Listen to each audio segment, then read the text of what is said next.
Hey, what's happening, everybody? This is your pal, Steve Brown, and catch Dave and Ty on NEZ SEZ every Thursday night on YouTube. Crank it up.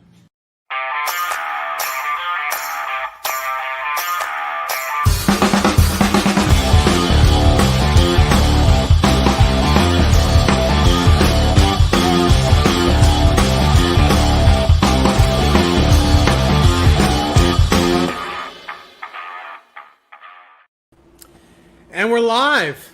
Today is Tuesday, August 25th, and you're tuned into NEZ SEZ, a place where musicians can come together and inspire each other to play more guitar. Thanks for being here tonight. We have a very special guest, and my name is Dave Nesdahl, and this is my co-host, Ty Price. How you doing, Ty? Hey, Dave.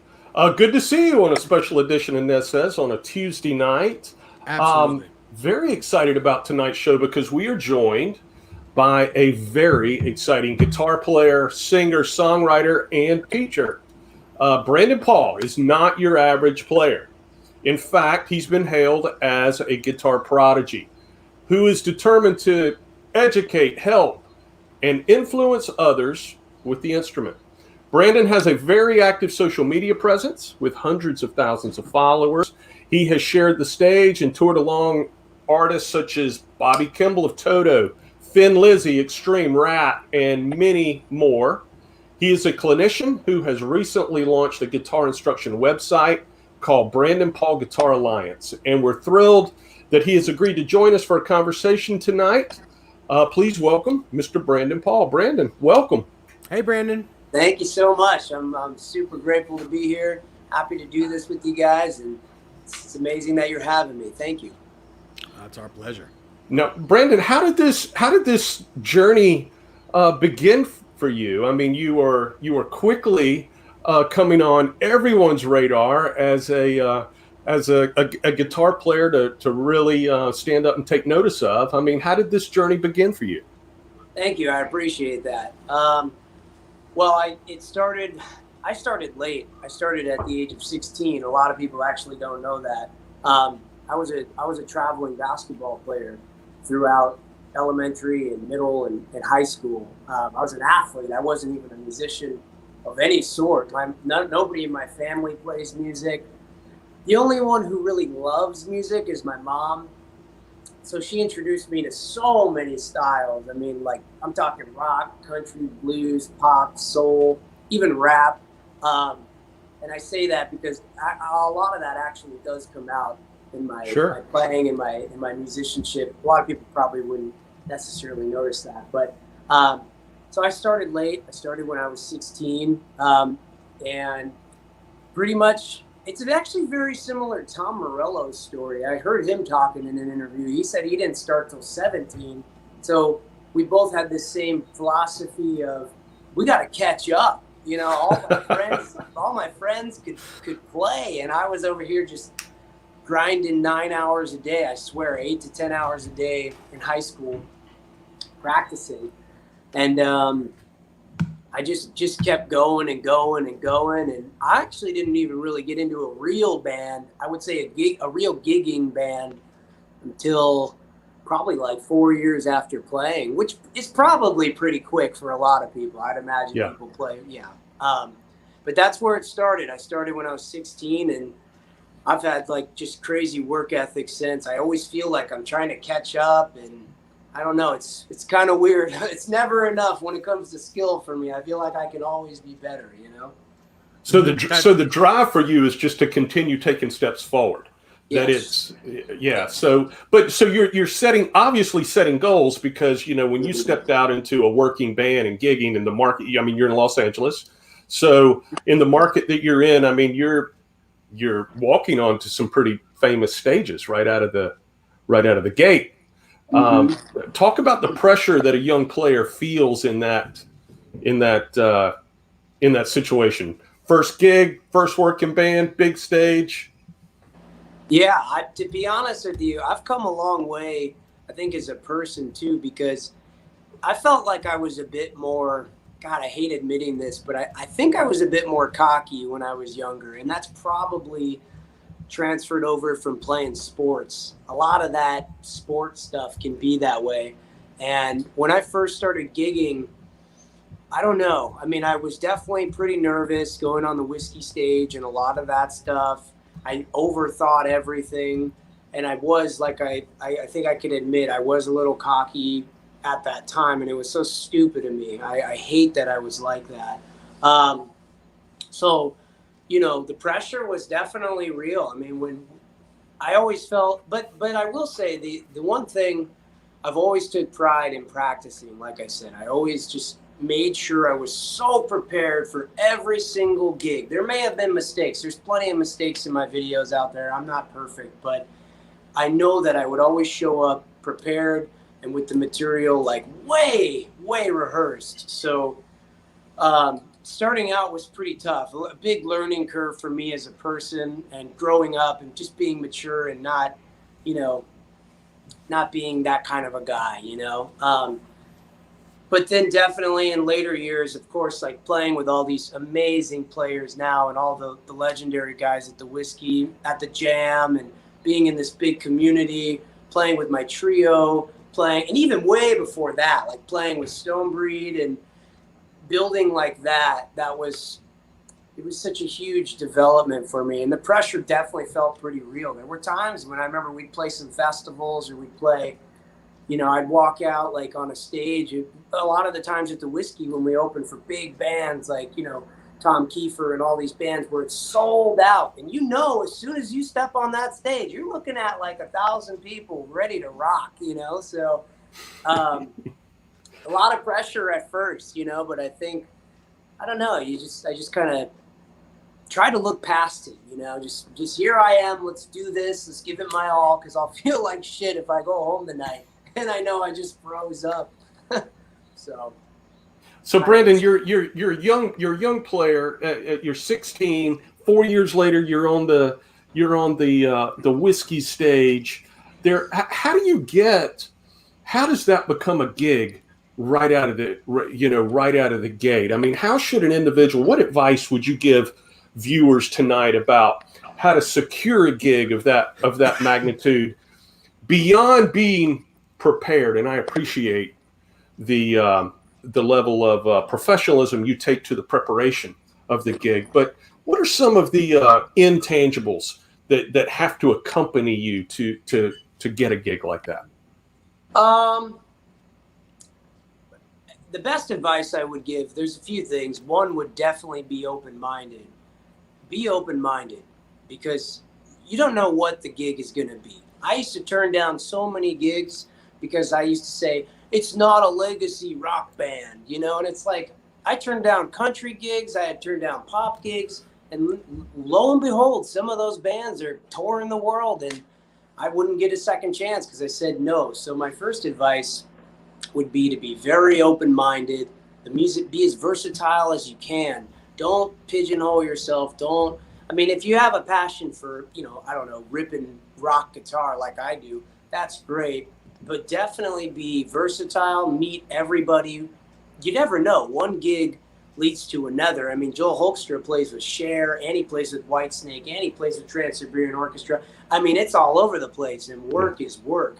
So that would be my first thing, is to be open-minded. A second piece of advice, and like I said earlier, I've grown so much as a person. I would say to just be cool. Be as humble as you can. Really work on gratitude and humility, because I can tell you that I know some people didn't like me when I was younger because, like I said, I don't think I had the level of humility that I have now. I think I have.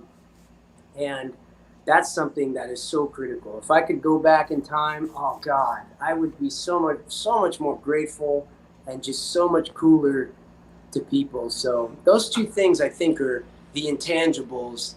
It's not always about how well you play. I mean, honestly, there's so many phenomenal players, but like, Exactly. I think once, and if you're unlucky, you get blacklisted, so to speak, in this music business, because it really isn't that big of a business. People think it is, but it isn't. The more people start saying bad things about, oh, I worked with that guy, he's a blah, blah, you know, that's not good. You don't want that, and that's going to limit your reach, per se, in getting some gigs. So be cool, be humble, you know, be grateful, be versatile, and definitely be open-minded would be my biggest takeaways, short of being the best player you can be, like you said. Right. One of our viewers, Bent Tom, who is a very experienced player in his own right, Awesome. says, I listened to some of Brandon's music this week, noticed he's really seasoned, does not overplay, and still has super clean, articulate chops when he needs them. Great player. Thank you so much. I appreciate that. So, awesome. Who was the guitar player that said, I got to go do this for you? Is there one guy for you? Is there a small group for you? I mean, who was it that lit the fire?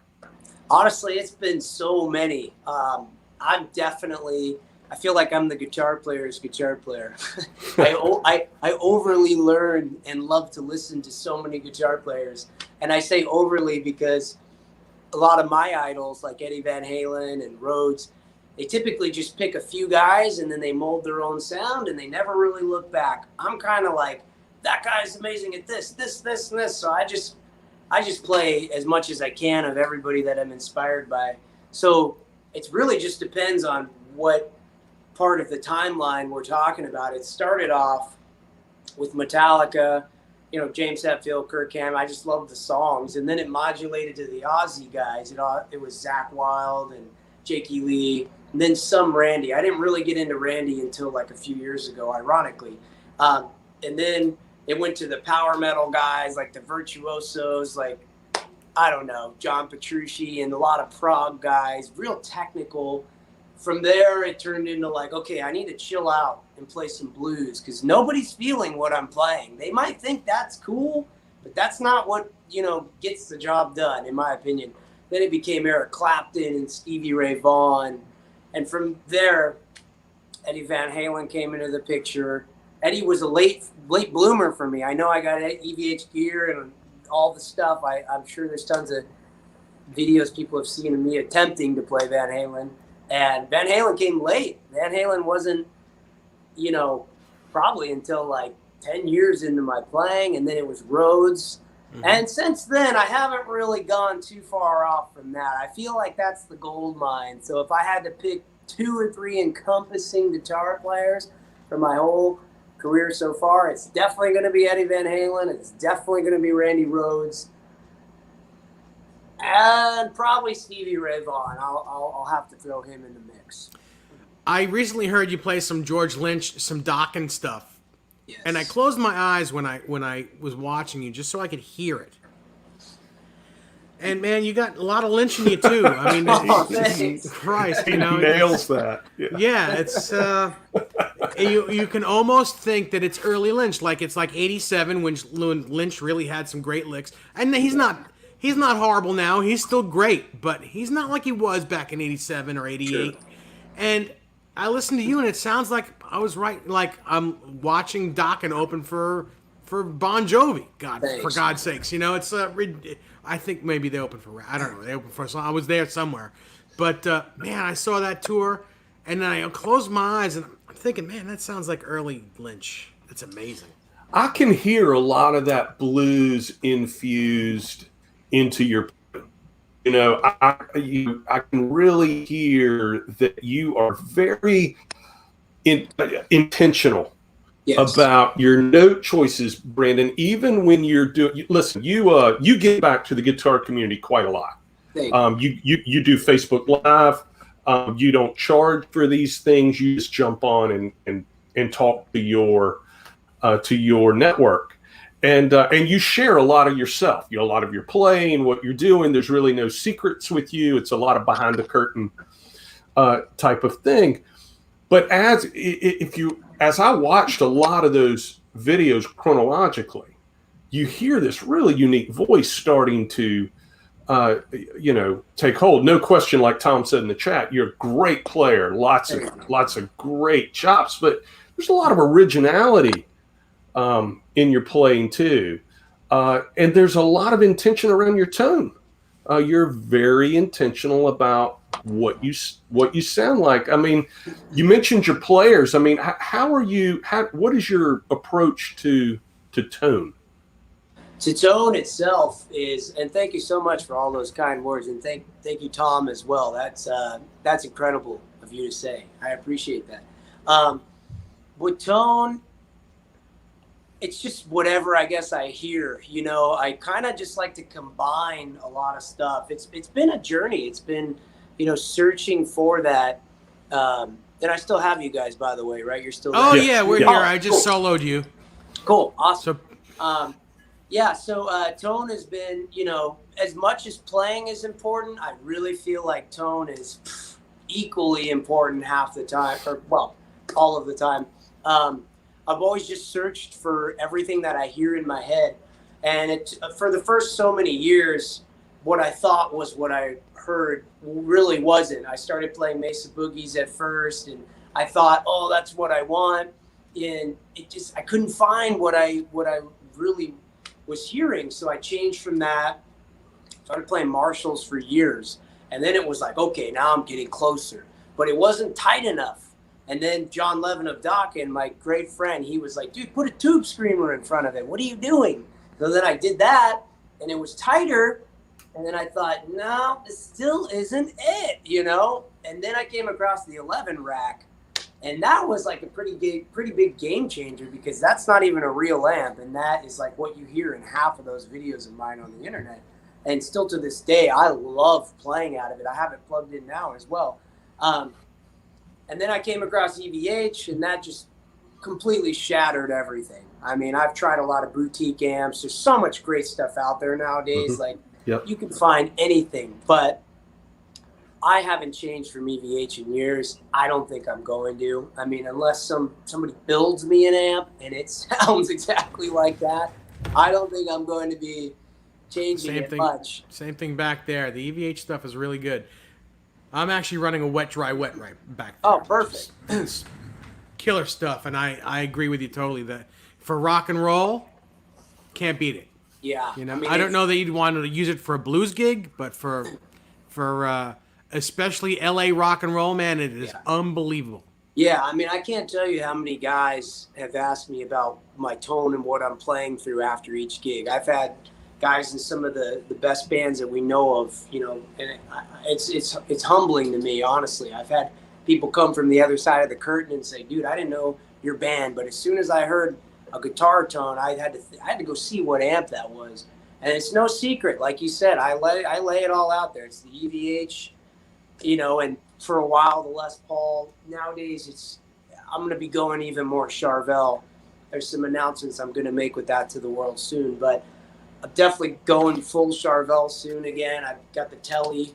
It's another thing. But to wrap this up, yeah, the tone is so important to me. In fact, if I hate the tone out of anything I'm playing out of, I probably just won't even play. Honestly, the tone has to be there, matched with the playing.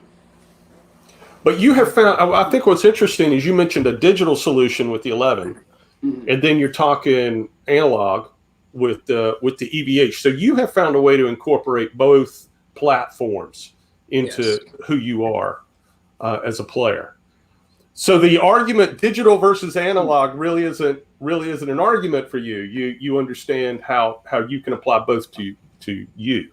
Yeah, to be honest, I just go best of both worlds, and it really, for me, it's just application. It's about what am I doing? Because to be perfectly honest with you, if I was any gig, I've never played live per se outside of digital online Facebook. I've never played out on a stage with the 11 rack. I don't like that. There's no air, there's no tube, there's no body for me. It sounds amazing if you're playing lead and stuff, but it's still it's not there. I'm definitely going with a real amp no matter where I go in terms of live guitar playing. But in my room, in my house, in my music studio where I'm at right now, I mean, I use I have the combo too, the combo as well that I use. And I alternate between that and the rack. But damn, man, that rack, it's almost unfair to me. The way that they make some of these racks, they feel so unfair. Like it's too easy, you know? I don't know. That's how I feel about it. So my buddy Joe Manuel, who lives on Long Island here, also an amazing guitar player, plays in a couple different bands and he does a bit of touring as well. He says, "Hello, Dave. I'm enjoying tonight's show. My old PV 5150 is freaking awesome. Stay handsome, guy." Thanks, Joe. He says, "Ask this fella, ask Brandon, what he thinks of Friedman guitars. All the best, Joe D." Have you tried any Friedman guitars yet? Well, thank you, Joe, for that. That's amazing. I have not tried the guitars as much, but I have played the amps. What was the record? There was a record I did years ago. I think like 5 years ago. I'm trying to remember. And I used one of the Friedmans. I don't remember which one it was, but I matched it with a custom audio amplifier, and it was fantastic. Mm-hmm. Yeah. Yeah, awesome stuff. And Joe, in the chat, Friedman guitars, I haven't tried any yet either, but dude, come on over and play some of these guitars, please. That's sick, dude.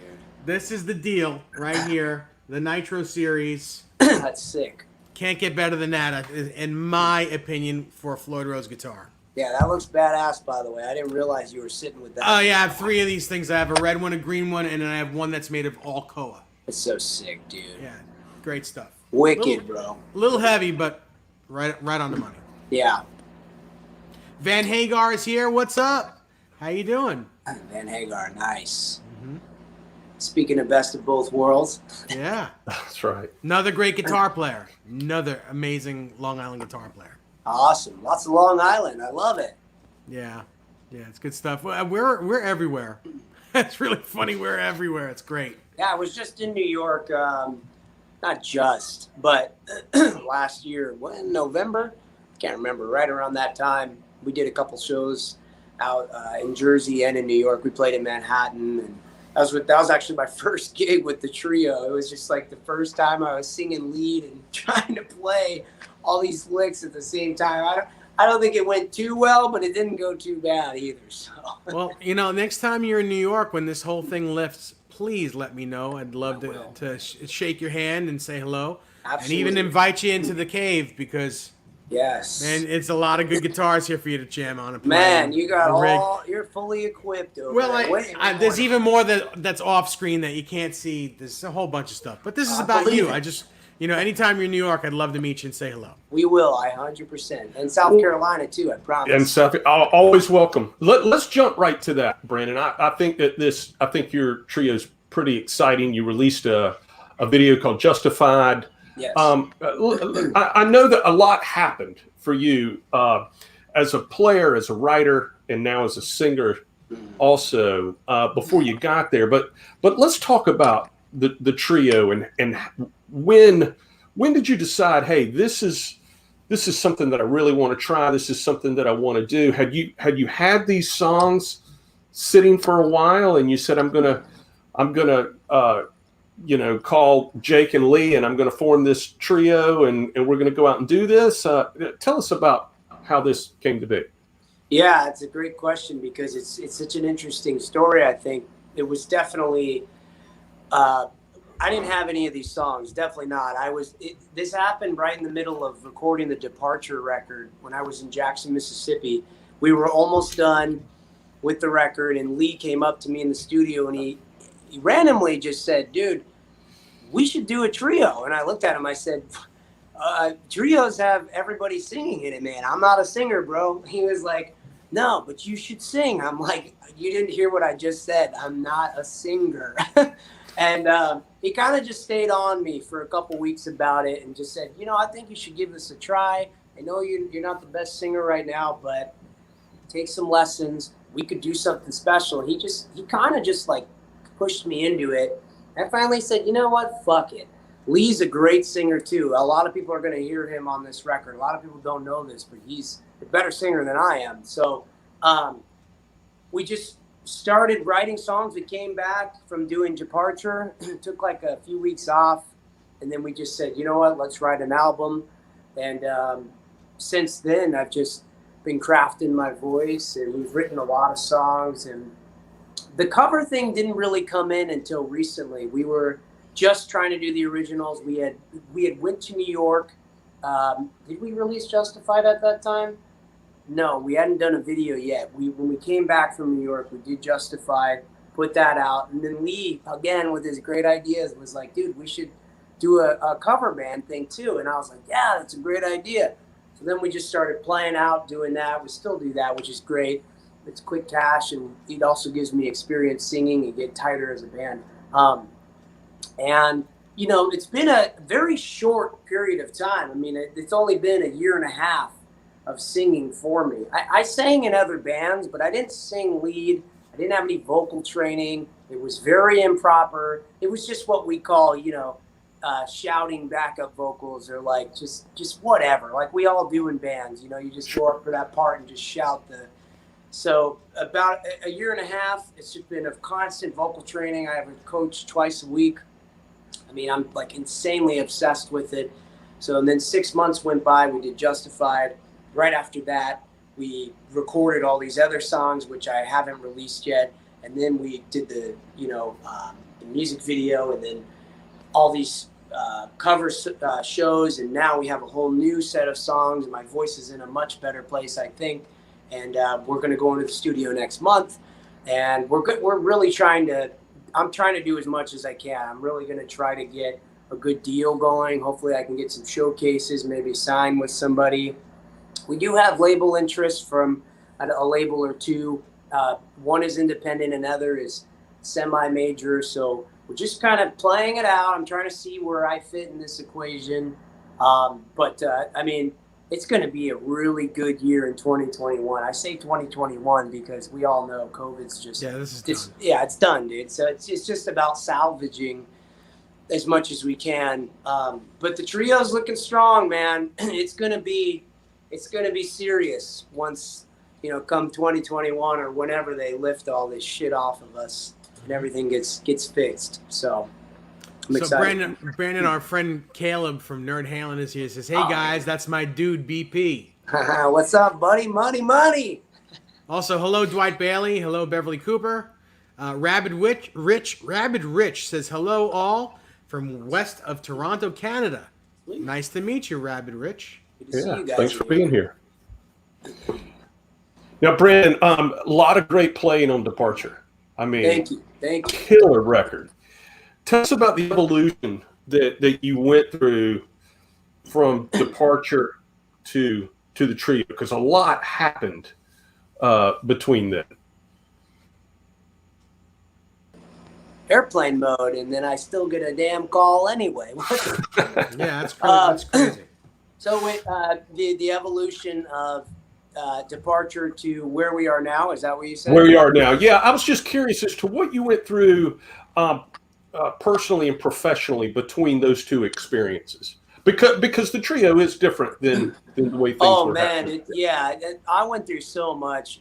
I'd be here all day if I told you guys about everything I went through personally. I'll just give a brief kind of conclusion about personal and then professional. Personally, I went through a horrific breakup. It sucked ass. We've all been there. I went through shifting management from Dirty Outlaw Entertainment to Vicky Hamilton.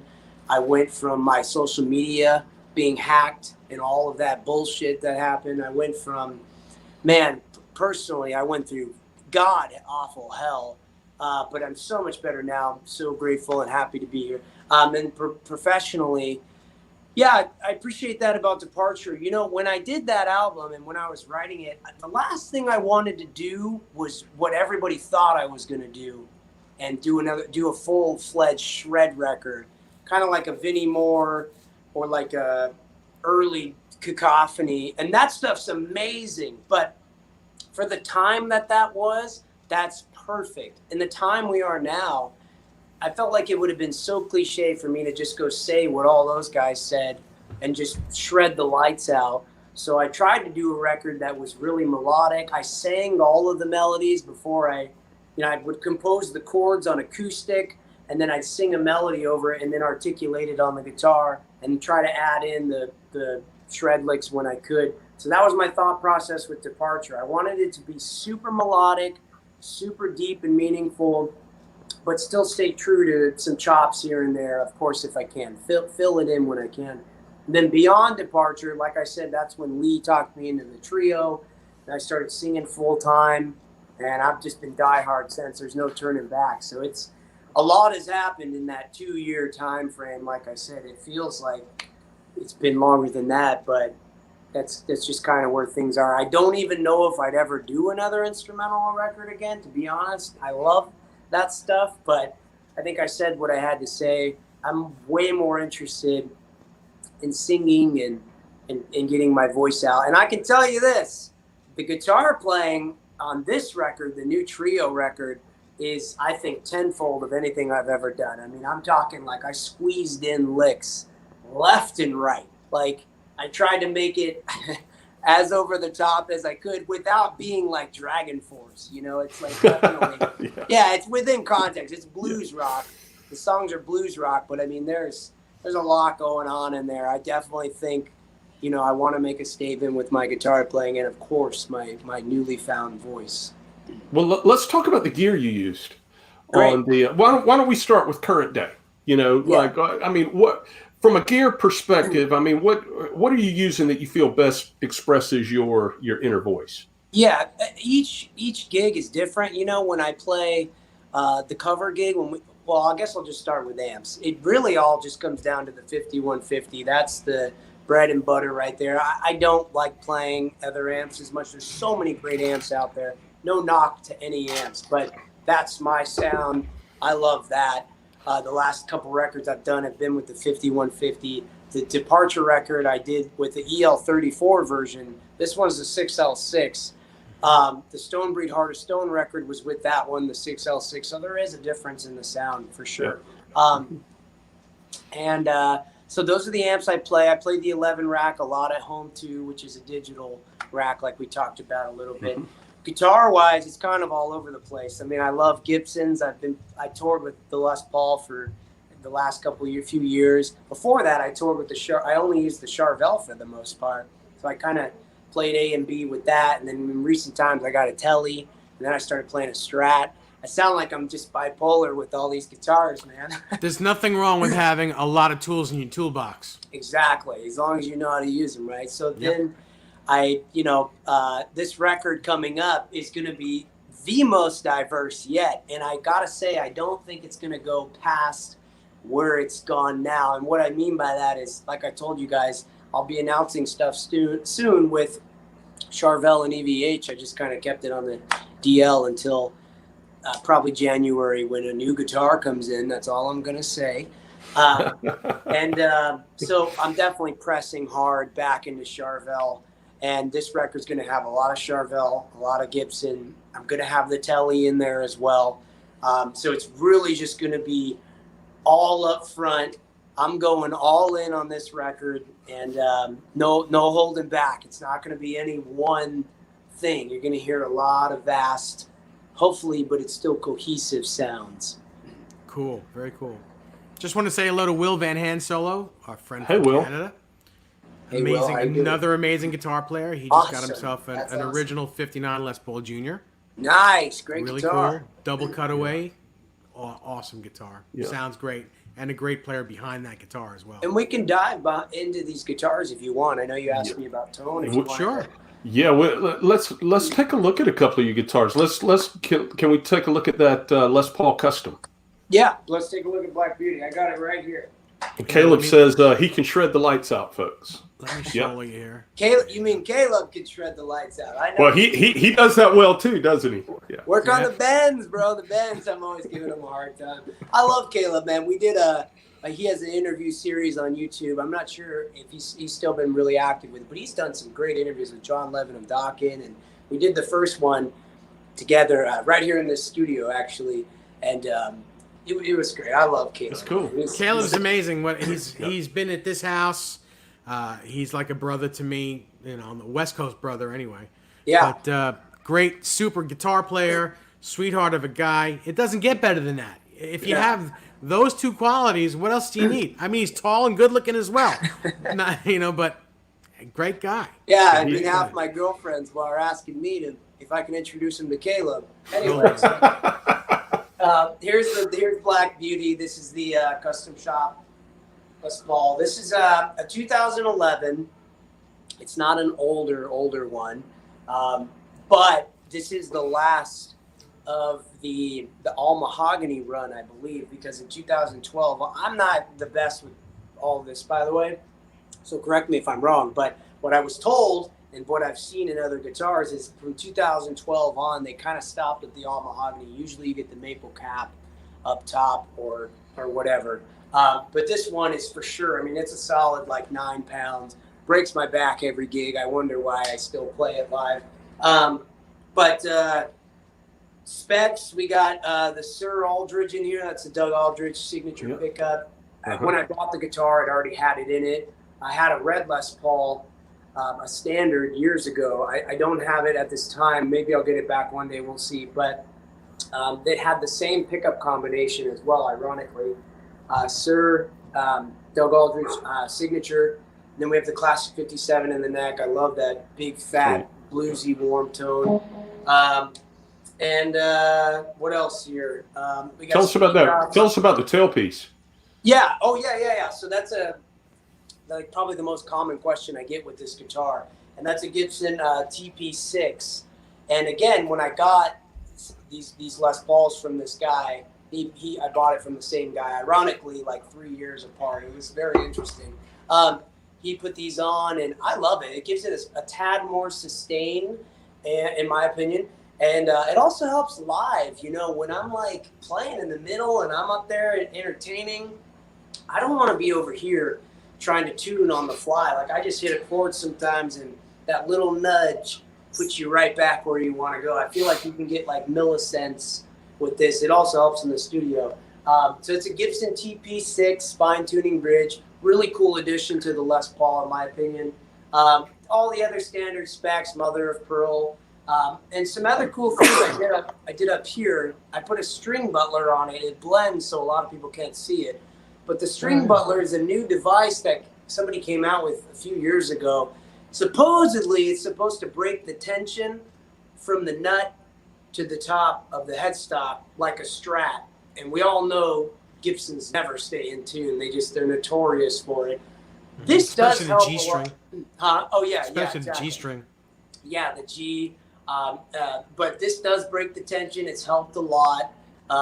To be honest with you, I think the biggest contributing factor, and this is some advice I'd give anybody out there, I would change your nut to a Tusk nut. It's the most lubricated.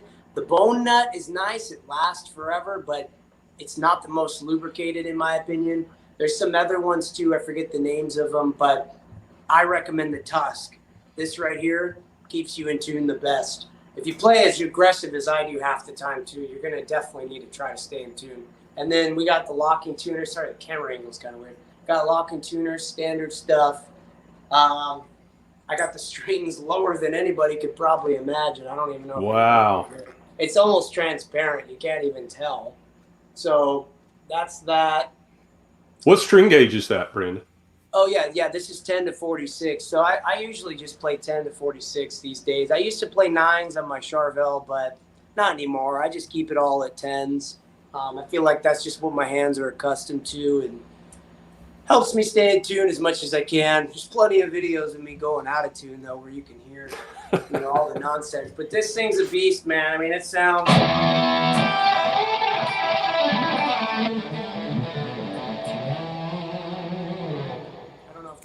cutting out on the camera. No, it sounds great. Sounds great. Really. I didn't think it would sound as good as it did, but it sounds damn good.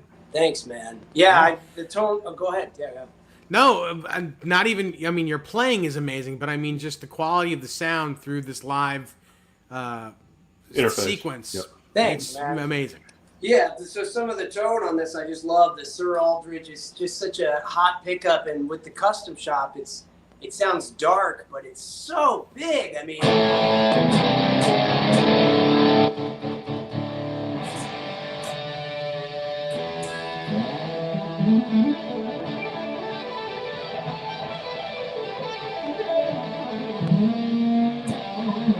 A nice warm tone. I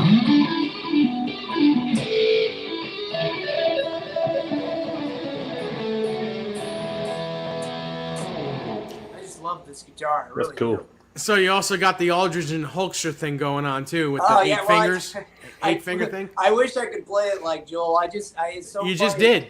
Thanks, man.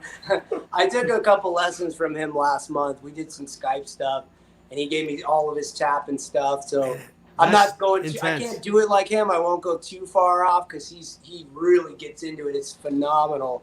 But some of that I've learned from him, and I feel like that's just so smooth, man. It's so hard to beat that, you know. You can't. It's great performance. Excellent. Yeah. Awesome. Brandon, you mentioned aggressiveness.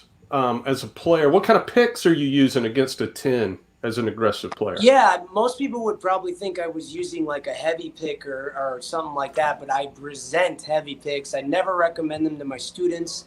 My pick, my signature pick, these are just Dunlop .73, but man, the tone on these are sick. And I got this from John Levin.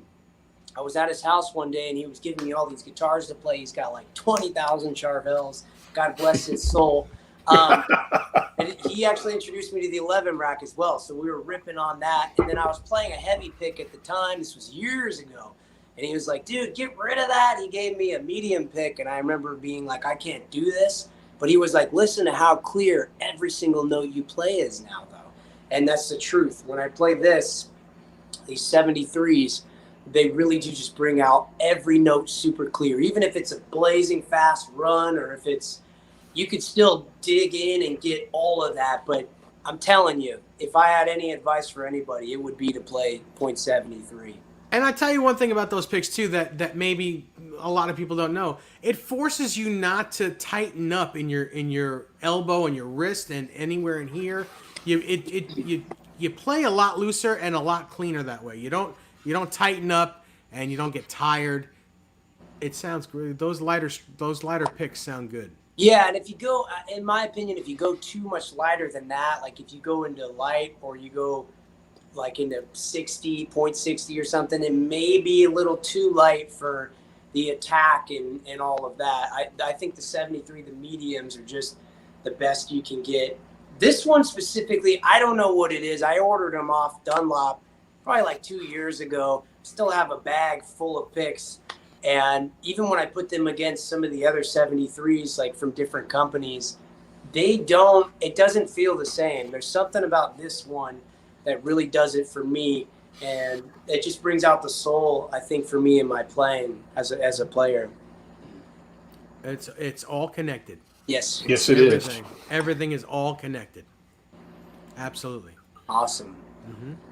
So you've mentioned Charvel a couple of times tonight, and I see a Charvel in the rack. Yes. Can we talk about that guitar? Yes, this guitar is a very special story for me. Right about the time, of course, as you might imagine, when I heard about Eddie Van Halen, this came into my sphere. All the guys I love too. I would have to say so many of the guys that play Charvel, I'm just such fans of, like Satchel, Lynch when he played Charvel, Eddie. I like some of Jakey Lee's stuff, not all of it, but some of it I love.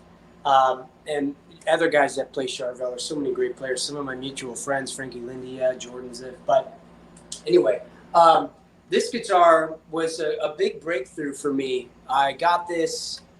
I was playing the Gibson Flying V at the time when I got this, and then I pretty much stopped playing the V because this was just like night and day for me, my sound. But this one is I gotta remember the year on this one. This is a surprise to a lot of people. This guitar is actually not what you think. It's a Mexican. It's not a U.S. model. And I had the choice the day that I bought it. I could have either bought the U.S. San Dimas or not Mexican, I'm sorry. The Japanese. It's Japanese, not Mexican. I could have bought the U.S. San Dimas or the Japanese SoCal. And I think it was the pickups that sold me. And since that day, I'm glad I did, because this guitar has just smoked so many stages. I mean, I love this fucking guitar. DiMarzio's, I don't like this pickup as much. This is like the Evolution. I could go without it. I'll probably put a single coil in here. But the tone zone's great. Everybody has their opinions on pickups, too. I get it. Some people hate the DiMarzio's. The Charvel I have coming in, I think in January or maybe before, it has Seymour's in it, so I'll be switching. But it's easy, man. One volume knob, he knows. He's got a million Charvels. I put the Allen wrenches on the back. I mounted the thing. There's nothing worse than being in front of a grip of people and then you go out of tune and you got to open the lock. God forbid you even go out of tune, but it's nice to have this right here. I used to have it in a bag, in my gig bag, but it was in the dressing room. So if I ever went majorly out of tune, I'd be fucked. But this right here keeps it to where no matter how big of stage I play, I just pull it right off. If I need, boom, put it right back. Cool little trick. Other than that, man, yeah, Japanese model. Dan Lawrence, he works with, do you guys know who Dan Lawrence is? Oh, yeah. Absolutely. Who does? Oh, yeah. Yeah, he decked this guitar out for me even more when I took it to him years ago. He kind of did this, like, not caramelized thing, but he did something to the neck, and it changed the color, and I think part of the tone a little bit. We also put stainless steel frets in. It didn't have it before. Yeah, I mean, we blocked the bridge in the back, but it still enables me to give those dive bombs without, being ridiculous about it. I had to block it to put the detuner on it. Yeah. Mm-hmm. So yeah, I mean, it's just a beast machine, and it was a big turnaround for me when I got this guitar. When I was playing and I first got this, I remember just being so obsessed. And it's funny because now it's come full circle, and I'm just going even more into Charvel. I can't run from it. It's like I played the Les Paul for so long, and I'll still continue to. I love so many guitars, but I'd hear guys playing the Charvel, maybe in like different bands, or my buddy Frankie Lindia, he'd step on stage and I'd hear him play like we do the jams. I play the Les Paul. He's on the next song. He comes up with the Charvel, and I just shake my head thinking, fuck, I should have brought the Charvel tonight. God damn it. So that's this bad boy. Candy Apple Red. The one you see in a lot of my videos. Yeah. You got some miles on that fretboard. Oh, yeah, you do. Yeah, it's got quite a few.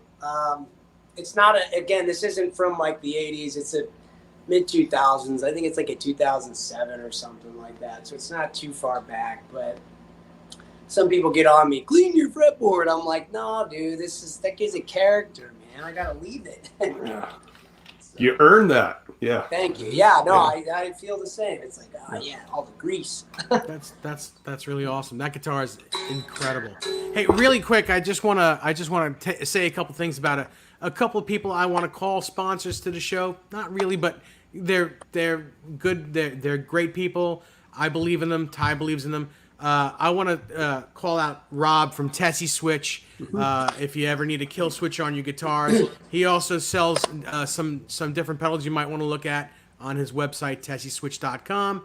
And also Jody Head straps. Check those straps out. She makes them all herself.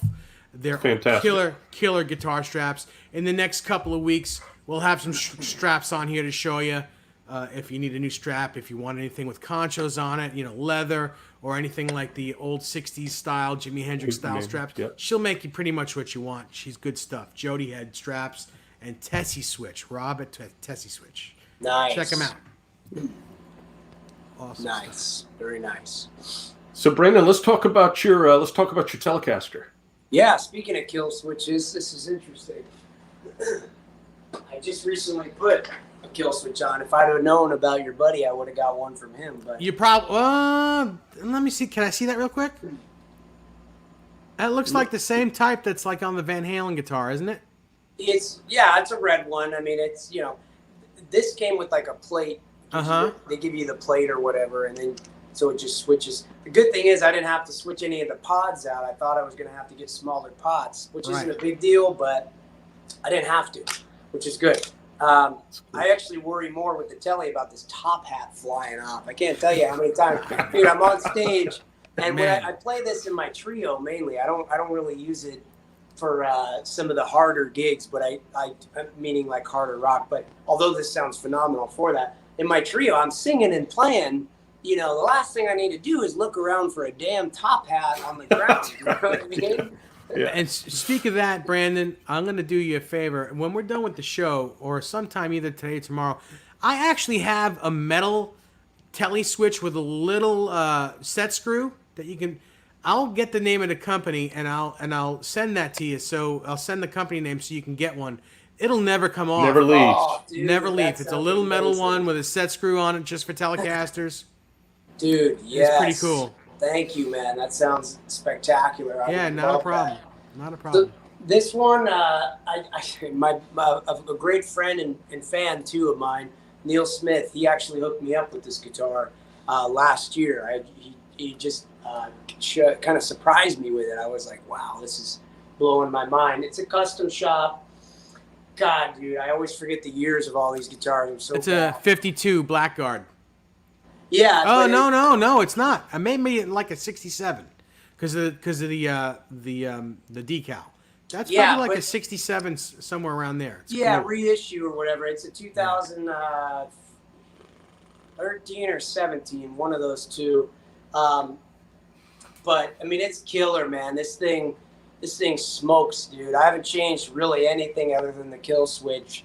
I am actually having some problems right now, though. Something's wrong with the grounding since we put the switch in. I got to take it to my luthier. But other than that, it's incredible. I love this guitar. The pickups sound fantastic. I'm trying to remember the names of them, too. If somebody said them, I could tell you. I don't remember off the top of my head. I'm so bad with this stuff. But this guitar is very unique to me, too, because when I'm playing in the trio and singing, I find that these tellies they're so versatile, and I don't know, it's easier to play, man. Like, something about playing this versus a Les Paul is so much easier for me. I can really dive in. I'm a big chicken picker, so this really brings the snap and the spunk out, and the spank, whatever adjective I can use with an S. I love the spank on this guitar. I mean, when I hit that lead channel live through that, oh, dude, people are definitely like, I could tell that they're getting, they're into it because of the spank and the tone. So I fucking love this guitar. It's definitely my utility guitar. We do these 40, 50 song cover sets. This guitar just does everything. I go from Alice in Chains to the Eagles to Jackson Browne to Van Halen. And actually, that's a funny thing, too. When I hit the phaser with this guitar, it actually sounds super Brown. It sounds just like something like off of Van Halen 1. I'm very surprised that it can do that. Cool. Yeah, this with the very phaser is killer, man. So, great guitar. I love this thing. Awesome. Very That's cool. cool. So what's the Les Paul behind you? Is that a standard? No, this one's a traditional, actually. I'll pull this one up for you. This one is a traditional. And what's great about there's a couple amazing things, and there's one really bad thing about this, which is why I don't play this guitar much anymore. But it is a traditional. I don't know the year. I traded this straight up for a different guitar like a year or two ago. But there it says on the back. Yeah, 2012. We kind of made this like a combo of the traditional and the standard. We put a burst bucker in the bridge, and then we put a classic 57 in the neck. So you kind of got like some of those both worlds, right? Because with the is it not the standard, but the other one, the Classic? classic, you have burst buckers, right? Or is it the classic? No, it's the no, the classic has ceramic pickups, but Yeah, the not standard that. has burst buckers in it. Yeah. Oh, okay. All right. Yeah. So we kind of just made it an all-in-one, I think, with that, and it sounds great. It's a real tight sound. I have the strings just lightning low. Same way ridiculous. I think me and Ty both like the guitar. Yeah. Really super low action. Very low. That's the way it's got to be, right? And this guitar is great, man. I mean, it sounds great. It's got a nice tight sound when I play it through the 5150, real tight. Biggest problem, though, never stays in tune. So, I mean, I can't play more than 2 licks on it without it going sharp or flat. And I just give up. I just say, you know what? I can't trust this guitar live, unfortunately. So, won't ever stay in tune. I got the split coil, which is good. That's on most of my, or the other Les Paul I had too, the red one. Not on my custom shop. I didn't feel the need to do that, but that's always nice too, going into that. And that's about it with this guitar. It's cool. Very cool. Yep. Very cool. Now, Brendan, you've mentioned some students Yes. tonight. I mean, you're an educator. You give private lessons, and you've also launched a website. Yes. The Brandon Paul Alliance. Tell us about the vision behind that website, and when did teaching become a passion of yours? Yeah, so I, like most guitar players, I think, or most musicians, professional musicians, teaching kind of just happened. It was one of those things where it was like, well, I can keep waiting tables, or I can find a way to make money playing my guitar. Teaching was the first available option. So I started with a lot of private students, and then I started working at music schools. I taught at School of Rock for years. We did tons of concerts. I was a director, music director, as well as obviously one-on-one instruction. So that was huge for me. Big development in my personal and I guess professional life career. So after doing that for a few years, a good 5 years or something like that, I switched to just fully private. Did that for another couple years. And then it kind of led me to where I'm at now. About a year and a half ago, about 2 years ago, I had a vision to do an online guitar website, because that's kind of what a lot of people are doing now. And it took me a while to get all the blueprints. It's a lot of work. A lot of people might think, well, you just shoot a bunch of videos and that's that.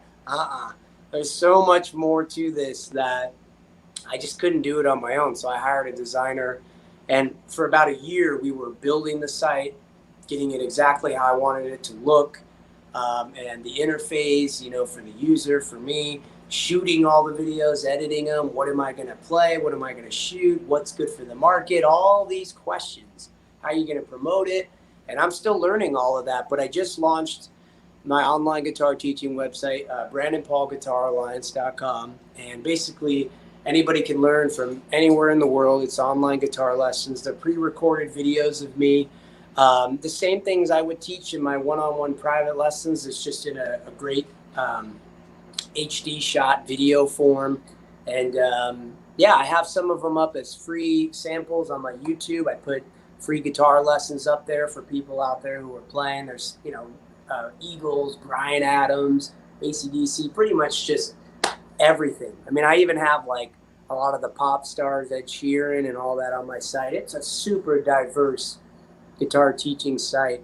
So the vision, to answer that even more, hopefully for the future, that could be where all of my income comes from one day. We'll see. I think right now it's a bit tough with COVID and stuff, but I definitely want to help as many people as I can, as I've always been a teacher, and I love helping people out as players and whatever advice I can give. I mean, I'm always making little videos for people. People will message my page who I've never met, and they'll say, hey man, can you just show me how to play that one Dokken riff or whatever? And I'll just make a quick little video. Oh yeah, do this, do that. And so I just love helping people out as much as I can.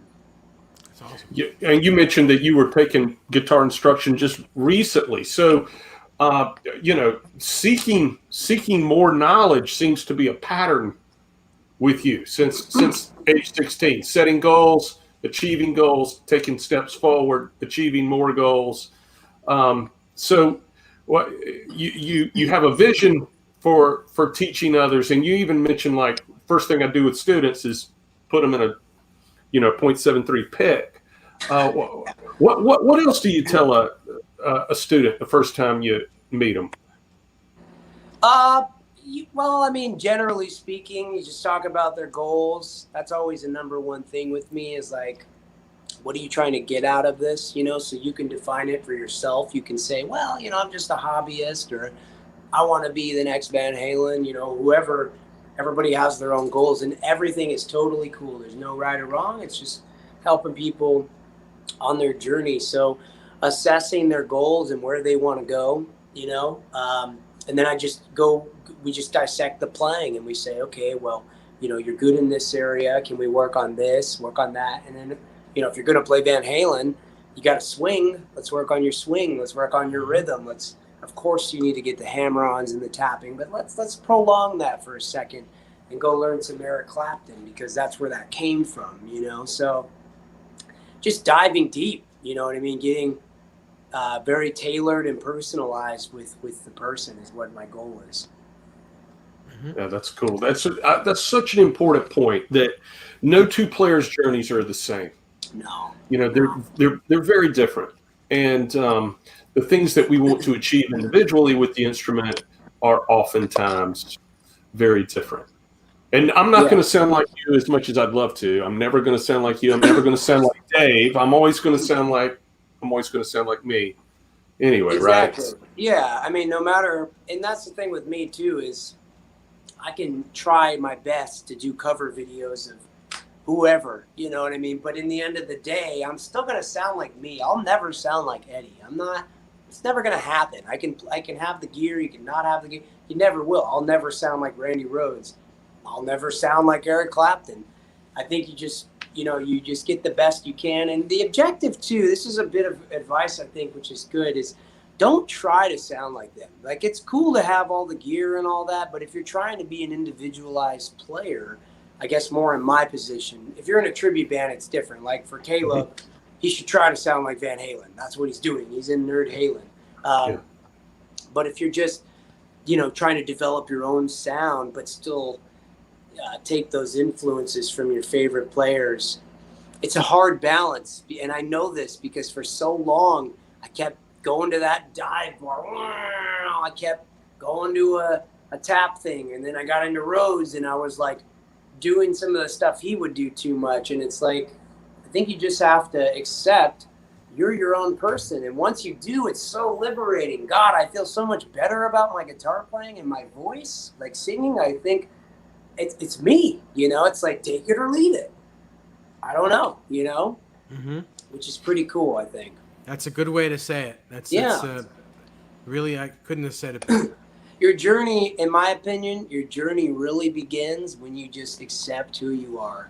On the guitar or any instrument, when you just accept who you are as a player, that's when you really find the gold. You figure out who you are as a person. You start playing more and writing more for you.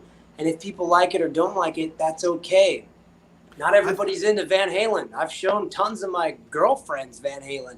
Oh, that's too much. I don't like that. Play some Ed Sheeran or something, whatever. No problem. Apples and oranges. We all like what we like. So not everybody likes Eddie.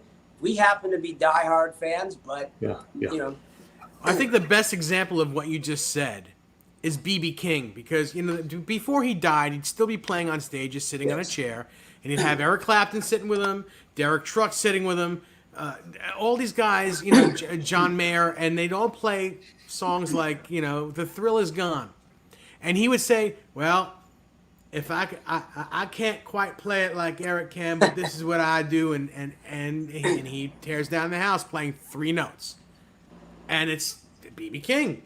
It's B.B. King within 1 note.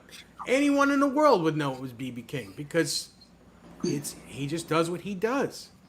Yeah, and I'll tell you, it's so interesting what I found through singing and vocals, and I'm still in the beginning stages. I don't claim to know a whole lot about it, but what I've found in my experience so far, and BB's a great example because I'll watch videos of BB from back in the day or whenever, when he was at the Cook County Jail specifically.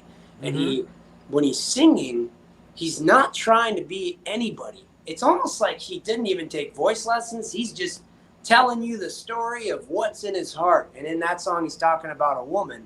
And he's just laying it out there. And that's what people believe. They're buying that. They're not buying the technique of the guitar. Because like you said, all 3 of us could be in a jam with BB if he was around, God bless him, and we could be doing arpeggios, we could be doing hammer-ons, we could be playing fast, and it wouldn't matter because BB's going to make more music out of those 3 notes, and that's who he is. That's right. Great example. I'm glad you brought up BB King. It's kind of like an obvious answer because even if I were to bring up Eric Clapton, he still does these things that a lot of people, that he can do a lot of things still, even at his age now. He's still, but B.B. King, if you heard B.B. when he was young, he actually could shred. He Yeah. could shred. If you wouldn't think it was BB King if if you've heard BB King from just before he died or a couple years before he died, and then you heard stuff when he was young, when he was playing, with Count Basie and stuff like all that stuff, where he still had chops, and he was like, "What?" You're like, "My God, is that really BB?" It's it's the same guy, but now he just does what he can do. He doesn't try to overplay. He doesn't try to do what he can't do. He just does. God rest his soul. He did what he could do, and it was still $1 million. It I was agree. gold. It was Yep. just gold because it was Yep. BB. Yep, those early records. I went back and I was studying BB about a year or two ago. I went on a BB King trip, and I definitely could never play like him. I wish I could, but some of those early songs, like you said, he was playing a lot of notes. I was Yeah. so surprised because the ones we know of, the timing of it, like in Thrill, dun, dun, dun, dun, dun, dun, dun, dun, dun, it's so much slower. I'm like, Yeah. But the timing, man, oh God, that's another lesson I could give to a lot of people on guitar, and something I've learned is got to understand the 2-bar phrasing, and we won't go into all that, but yeah. Oh, we love that stuff, actually, right, Ty? Boy, Dave. Yeah. Yeah, I mean, What we're talking about is we're talking about honesty and integrity as players, right? Yes. Finding this individualized voice that's meaningful. Because all the players that we've mentioned tonight, we are talking about them tonight because of this. because of that very thing, right? They're very individualized, inspiring players that have encouraged all of us to pick up these instruments. Yes, they're all individualized. And I got to be honest, there's a lot of times when I self-reflect on my guitar playing, and I wonder if I actually do have the voice that I want. And I say that because I think I've studied too many guitar players. I think in a lot of the licks I play, you can hear different guys, which is cool.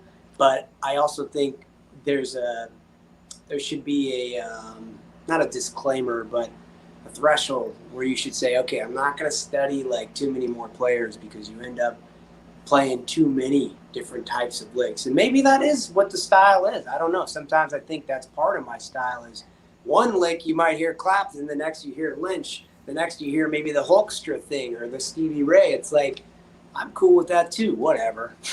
Yeah, but you know what? Look at it this way. They're all tools, and forgive my New York accent, they're all tools in this big bag you have that you can do any gig that's asked of you. Yes. Yeah, you can play a rock gig. You That's could play true. a blues gig. You could play, maybe you could play a jazz gig. I don't know. Maybe you could. If Olivia Newton-John said, "I want you to play guitar for me," you'd be able to do that. You could Yeah, do whatever right, you I want. would. You know, I'd love follow to do right in that. Andy Timmons' footsteps. You know. That'd be great, man. I love to play with a pop star. That's on my bucket list at some point too. It's good to have all that in your bag. So I wouldn't stop learning different guys' tricks and stuff. I think Okay. that's a great thing. Totally. Definitely big things in store for you. Very inspiring player, finding this voice of originality now in the type of writing that you're doing. As we wind this down, Brandon, what's next for you? What's on the horizon? And thank you for those kind words. There's and I got time too, just so you know, you don't have to rush through any of this. We can, whatever questions you got, I'm here. I don't have to Awesome. hit an appointment that I thought I did too early. But there's a lot, I kind of juggle a lot of things, honestly. Like some of the main things is that my trio record, or I guess you could call it a solo record, that's on the way. I'm going back into the studio next month, and we're going to bang out all the instruments, and I'm going to be recording the vocals on and off for the rest of the year. And I say the rest of the year because there's no rush. If I was in a rush, I'd probably have it out even sooner, but wouldn't even make sense to put an album out until next year, but that's a different discussion. So there's a new record on the way.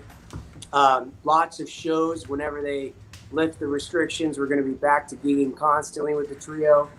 I'm collaborating with tons of musicians, still keeping it open. I'm always looking to play in bands, and Obviously, still shooting for some of the higher stuff with some of the guys I know. So if anybody needs a hired guitar player, I'm your man. I just launched my guitar teaching site, so I'm going to press even more into that and helping people with education. And what else? Yeah, I mean, my music, teaching, keeping it going, and yeah, and some stuff with Charvel and EVH. I'll be letting people know about that. That kind of came up recently in the last month, which is really exciting. So when the time is right, I'll make an announcement with that. I want to ask you something about recording, making records. I mean, how do you prefer to do? How do you prefer to do it? Do you prefer to get in, same room with your guys and record that in as much of a live context as you can, or do you prefer to track it individually? How do you like to do it?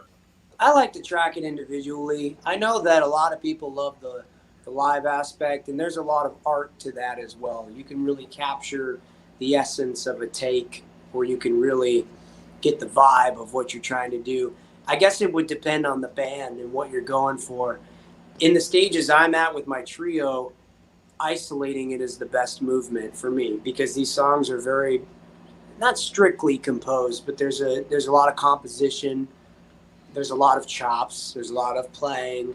And I wouldn't want to necessarily just beat a dead horse by rehearsing constantly and then trying to capture the best take. I would rather just isolate everything, get it the best in time. Of course, focus on pocket and energy and all these things that come with that. But I like isolating it too for guitar's sake. I mean, I really want to get the best tone I can. I want to double track, quad track. I want to really layer it and get it fat. I want to do a lot of stuff, a lot of experimentation. So I personally, I think I really like isolating all of the instruments. Okay, cool. How do you like mic in your cab? I mean, do you like, what's your preference? How many go in front of the cab? How, what goes at the back of the room? Tell us about your process there. Yeah, it really depends on the producer and the engineer and what they like. I'm very open-minded in the studio. That's another little bit of advice I'd give to maybe some younger musicians, including myself. I try to live by some of this. I'm still learning too, but something I've learned along the way is to be very open-minded. I'll give you a couple examples. When I did Departure, right, Kent Bruce was the producer at Malaco Records, which is, like I said, in Jackson, Mississippi. And we used a 2x12 cab. We used the EVH 2x12, one of the ones you got in the back over there. We used one of those and cranked it to high heaven. And we only had 2 mics on there. I don't remember the exact condenser microphone that he used, but he had one hanging, obviously, on one side. And then we put an SM57 on the other, because that's just like a staple. Oh, yeah. And the guitar tone we got on that, I'm fucking thrilled about. Sure, sounds great. But then when we did Heart of Stone, when I did with Stonebreed and Justified and my new up-and-coming stuff, we got quite a few mics on there. We got 6 different mics. I'm counting them as I'm going here. There's a 57 somewhere in there. We're micing all speakers.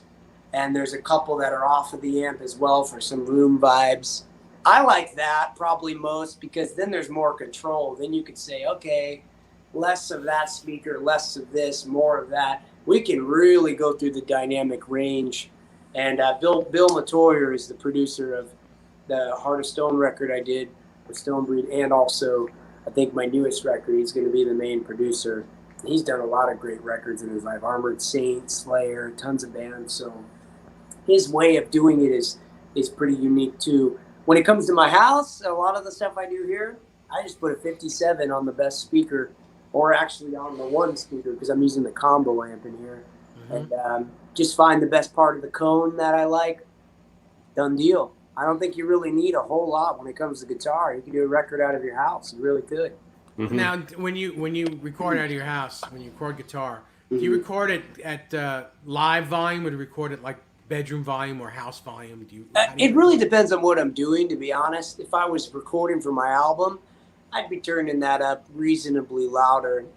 With the EVH, I found some sweet spots though, like the power level. I put it at a certain point, so it's a bit different for me. When I'm in the studio, I'm cranking that shit as loud as I can.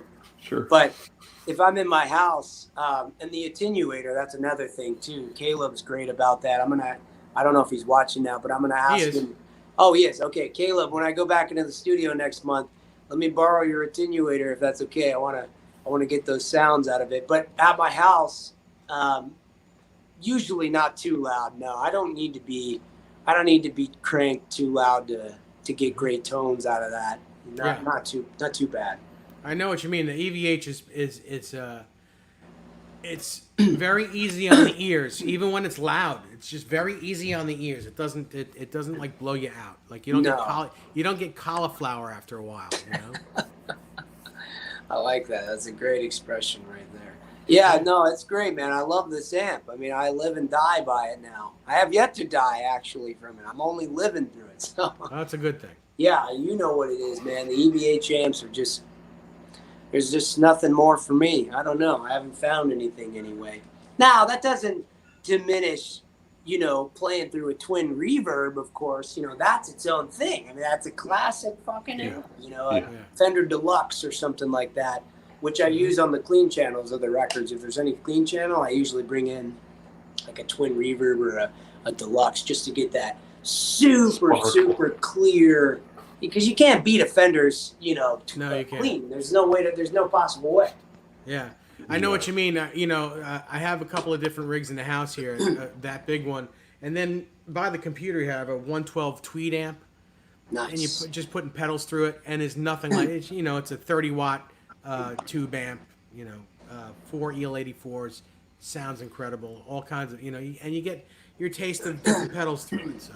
It makes you feel so alive, doesn't it? Yeah, sure. Yeah, those Fenders, man, the Tweed, obviously the EVH is Fender as well, but when we talk about the classics, the Twin or the Deluxe or the Blackface or whatever, it's just, I just feel so real when I play those. I'm like, oh my gosh, this signal can't be any cleaner. It really couldn't, They'll keep you honest, that's for sure. Absolutely, the integrity is there. Yeah, you've mentioned producers a couple of times. Give our viewers that don't have the occasion to be in the studio every year, every other year. Give our viewers a sense of how important a producer is on the creative process. I think it's integral, really. It doesn't always have to be. I know a lot of guys who record fantastic records and they did it themselves. They never had a producer. But I can tell you, when you have somebody who has made so many records, has an ear that's cultivated, very diversified. They're not just maybe with rock or, they've done tons of records and they hear things that you just don't hear. I mean, they can tell you, do that take again. Can you do it like this? And they're coming from a very unbiased perspective. That's like having a superhero friend in there who knows a shit ton about recording and about music in general. Somebody who could say, that's not going to fly, dude, if you want it on the radio, or that verse is too long. That lyric, not working for me. And then deeper than that, hey, can we switch the mic on that amp? I don't know. Something's not blending well with this frequency here. Things I would just never catch. Or how about, hey, man, your guitar is 2 cents sharp on the low A string. Yes, and I don't have. How'd you hear that? Yeah, and I've had that happen. Because 2 cents, you can't hear with the ears. Yes. But they can. Yeah, they can. And Kent Bruce was great about that at Malico when I did Departure. I remember it's an all-instrumental record. It's just guitar. He was like, play that phrase again. That bend is a semitone out. And no. The rhythm on, and that phrase, no, that doesn't. Your sentence didn't sell me. If it was just me, I'd be like, oh, that's a cool ass lick, man. Let me just leave that. It's like, dude, you need a producer if you can to break the ego, to break all of that and just push you past what you thought you could do. I got 2 words for everybody. Bob Rock. Yeah. God, they wanted to kill him, didn't they? But those, you know what though? The Black Album is still one of the highest selling records ever. It always will be. I bet you that album still sells tens of thousands of dollars every week. It's still just remarkable. And without Bob Rock, that shit wouldn't happen. No way. James's We wouldn't be vocals, talking about Metallica like we do now. No, you wouldn't. James's vocals would not have sounded the way they did. There's so much. Well, yeah. From a production standpoint, just think about how many standards were achieved with that record, where we learned things about how recorded instruments could sound from that record that we didn't know before. The way in which he recorded drums. I mean, we can just whole show just about the way those drums sound on that record. I mean, let's talk about the snare. That's the snare sound alone. I wonder how many people rang him up as a producer and said, "I want my drums to sound like the Black Album." I've always said that exact thing. When I go into a studio, a lot of producers say, give me a general idea of what kind of production you're looking for. And what do I say? Well, it'd be nice to be like the Black Album. It'd be nice to be. A lot of people would flame me for this reference, but you can't deny Nickelback's production. Holy shit! Oh no! Some of the production is fucking believable. Look who they've had in that production seat. I mean, it's just been, yeah. I'm trying to get all the records as big as I can. I want them to be as big as possible. I don't really fancy the real raw aspect. Although I don't do anything with my rhythm guitars, I typically have them dry in the mix for several reasons. If you're curious, I'll tell you. But generally, just overall, I like a really produced record. The most I can get out of it. For my ear, that's what I like. I wouldn't do that for maybe Led Zeppelin's 4 or something at that time. Hendrix, no, leave it the way it is. Those are amazing the way they are. But in the world we live in today, I like a really produced record. I really do. What do you think of Devin Townsend's records? I've heard some of them. I haven't heard like full records, but I've heard a lot of his. A lot of his stuff is very airy, very reverby, very produced, and I love it too. I mean, I love Devin, but when I hear you saying you like a produced record, I start thinking of Devin Townsend and his records. I don't know much about. They're huge. Records, they're like so big. Everything has reverb on it. Everything has jizz on it, but not distasteful. Not distasteful. It's just amazing. Yeah, that's amazing, dude. Honestly, I don't like overproduction. Like I'm not gonna sit here and say I want it to be like, Khalid or fucking something where it's super modern pop and it's like, auto-tuned, and then you just lost. I hate that too. Yeah, you lost all. No, it's got to be. It's got to have human feel. It's just got to have human feel. You can't auto-tune. Just be a good singer and make sure your inner self is quantized. Yes, that's all. That's all it is. That's a great way to put it. Yeah. So there's definitely a balance of not being overproduced, but So anyway. Cool stuff. Well, we can't wait to see what's in store for you. Thank you. In 2021, Dave and I would certainly love the opportunity to check back in with you next year and do another one of these, do a part 2, and talk about the new record, and hopefully we're talking about some live shows. Yes, I would absolutely love that. 2021. So. We'll get through 2020 first, and put it in the rear view and keep it there, and move forward. Yeah, you are such an inspiration for so many people, Brandon. I mean, you've got hundreds of thousands of people that tune in and check out your content, and member of the guitar community. I appreciate that, and because that paying it forward attitude isn't always there. And I just as an older player, I just appreciate all the give back that you put out into the world. Thank you. I really, really appreciate that. I'm very grateful for those words, and I think each year that goes by, I become even more intimate about giving back to everyone that I can. I don't do it for any specific, I don't want anything in return. I genuinely just do it because I want to help people out. I know what it took for me to get to certain places, and I love helping people as much as I can with anything. I mean, if anybody has any questions about what tone or lessons or just anything in general, I mean, anything I can do to really be that. And I would love to get with you guys again next year and have another conversation just like this. And Oh yeah, we'll I'm definitely sure, get that happening. yeah, I'm sure your YouTube channel will be doing even better at that time. You guys are very consistent, and you have great players and great content. I can't imagine you won't do very well. Thank you very Thank you. much. That means a lot to us. Yeah. So as we say goodnight to everyone, do you have a minute or two to have like an after show when we shut this down? Yeah, absolutely. All right, cool, excellent. All right, so everyone in the chat, thank you very much. Ty, thank you Thank so you much. all. You bet. Pleasure. This has been a great Tuesday night. Check us out in 2 days, Thursday, the 27th. We will have my friend Rick Soga on, and it's actually going to be called Charvel Day. He'll show us a bunch of his vintage Charvel guitars, and we'll talk Charvel.